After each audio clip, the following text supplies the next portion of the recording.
দর্শক, মৃদু শৈত্যপ্রবাহের আরো খবর জানাতে যুক্ত হচ্ছেন আমার দুই সহকর্মী। প্রথমে যাচ্ছে কিশোরগঞ্জে টিটু দাসের কাছে।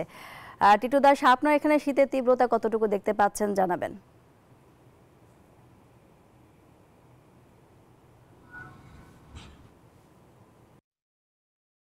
আপনাকে ধন্যবাদ আর শুভ সকাল। কিশোরগঞ্জে শৈত্যপ্রবাহ দুদিন ধরে শৈত্যপ্রবাহ শুরু হয়েছে।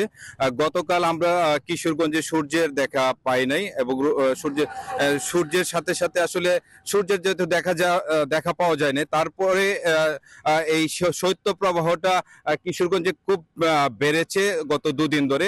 গতকাল নিকলি আবহাওয়া অফিসের তথ্য মতে নিকলিতে কিশোরগঞ্জে তাপমাত্রা ছিল 14.2 ডিগ্রি সেলসিয়াস। আর আজকে এখন পর্যন্ত তথ্য জানা যায়নি।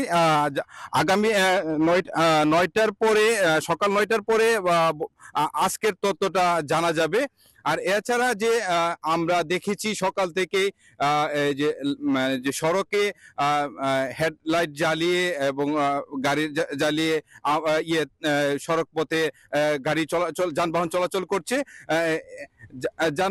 করছে। আর আমরা সকাল পরবর্তী সংবাদে আমরা হাওড় থেকে কৃষকরা কি পরিমাণ কষ্টে কাজ করছে তার সংবাদ আমরা জানাতে পারবো।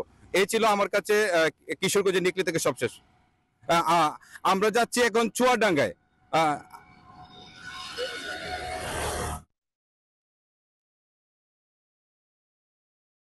চুয়াডাঙ্গায় কিন্তু শীতের প্রবাহ ধীরে ধীরে বাড়তে থাকে। তো সেই ধারাবাহিকতায় আজ সকাল 6টায় কিন্তু চুয়াডাঙ্গার তাপমাত্রা রেকর্ড করা হয়েছে 9.2 ডিগ্রি সেলসিয়াস, যেটি গতকাল ছিল কিন্তু 9.8 ডিগ্রি সেলসিয়াস। তো এই ধারাবাহিকতায় চুয়াডাঙ্গাতে কিন্তু তীব্র শীত জেগে বসেছে। যদিও আজ সকাল 7টার পর থেকে সূর্যের দেখা মিলেছে, কিন্তু আগের দিনগুলোতে সূর্যের দেখা মেলেনি অন্তত বেলা দুপুর পর্যন্ত। এই শীতের যে প্রভাব পড়ছে, বিশেষ করে হিমেল যে হাওয়া, এই প্রভাবে চুয়াডাঙ্গার খেটে খাওয়া নিম্ন আয়ের মানুষ যারা আছে তারা কিন্তু ভোগান্তিতে পড়ে গিয়েছে। বিশেষ করে ভ্যান চালক, রিক্সা চালক এবং শ্রমিক শ্রেণীর মানুষ তারা কিন্তু সীমাহীন দুর্ভোগের ভিতরে পড়ে গিয়েছে। আমি অন্যদিকে চুয়াডাঙ্গা সদর হাসপাতালে খোঁজ নিয়ে দেখেছি যে শীতের এই তীব্রতার কারণে, আবহাওয়ার পরিবর্তনের কারণে চুয়াডাঙ্গাতে কিন্তু শীতজনিত রোগীর সংখ্যা বেড়ে গিয়েছে।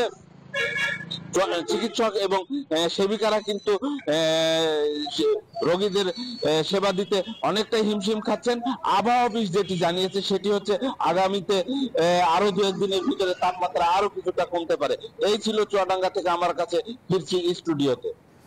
জামান, আপনাকে ধন্যবাদ এবং একই সাথে ধন্যবাদ টিটু আপনাকেও।